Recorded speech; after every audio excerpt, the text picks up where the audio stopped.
Nous vivons dans un monde qu'on peut critiquer, qui est le monde de la dérision. Vous le savez bien, et dans les médias, je dirais le monde de la dérision, on se moque de tout. Le fait que ça se fasse me satisfait. Parce que ça veut dire que nous avons, qu'on est libre. Peu à peu... Il faut qu'on soit beaucoup plus sage que ça, qu'on ne rentre pas dans ces provocations. Et c'est pour ça que... C'est l'autocensure, ça, Jamel. Tu comprends ce que je veux dire? Si on commence à pas faire de dessin pour pas choquer les musulmans... Non, c'est-à-dire que pour moi... C'est de l'autocensure. C'est la fin de la liberté d'expression. Pour moi, la liberté d'expression, la liberté d'expression et le respect font partie, sont mariés ensemble. Moi, je suis pour la liberté d'expression. Mais si je vais blesser une personne, pourquoi blesser la personne?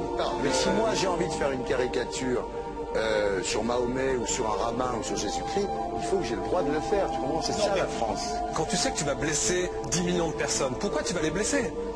Pourquoi? C'est la liberté, c'est ça. C'est la liberté des...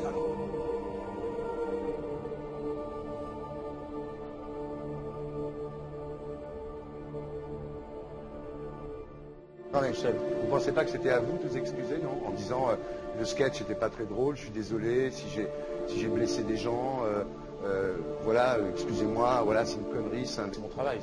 Mais vous ne referiez pas le même sketch quand même? Mais le spectacle que je fais reprend en grande partie les lignes de ce sketch.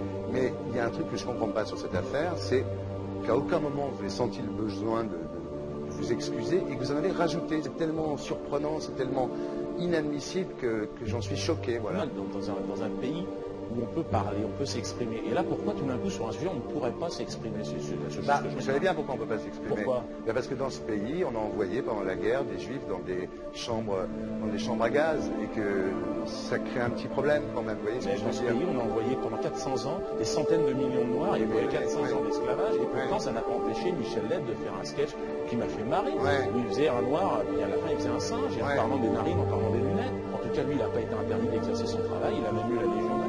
Quelqu'un qui a toute sa famille qui a été exterminée dans un camp de concentration et qui voit quelqu'un à la télé qui dit Israël, vous vous rendez compte? Je ne sais pas. Mais on peut pas. Il y a des moments où même si on connaît les gens, même si on les a invités, on leur... Et c'est pour ça que... C'est l'autocensure, ça, Jamel. Tu comprends ce que je veux dire? Si on commence à pas faire de dessin pour pas choquer les musulmans... Non, c'est-à-dire que... C'est de l'autocensure. C'est la fin de la liberté d'expression. Pour moi, la liberté... Et là, pourquoi tout d'un coup, sur un sujet, on ne pourrait pas s'exprimer sur vous savez bien pourquoi on ne peut pas s'exprimer. Pourquoi? Parce que dans ce pays, on a envoyé pendant la guerre des juifs dans des chambres à gaz et que... Deux poids, deux mesures. La liberté pour tout le monde. C'est-à-dire? La liberté pour tout le monde. Il y a une personne comme Dieudonné qui a fait un rabbin, enfin qui a fait un colon juif, etc. Tous ces DVD ne sont plus dans les pactes. On l'empêche médiatiquement, on ne le voit plus.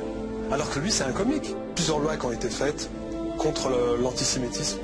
Et moi, je fais un appel aujourd'hui de faire une loi contre l'islamophobie.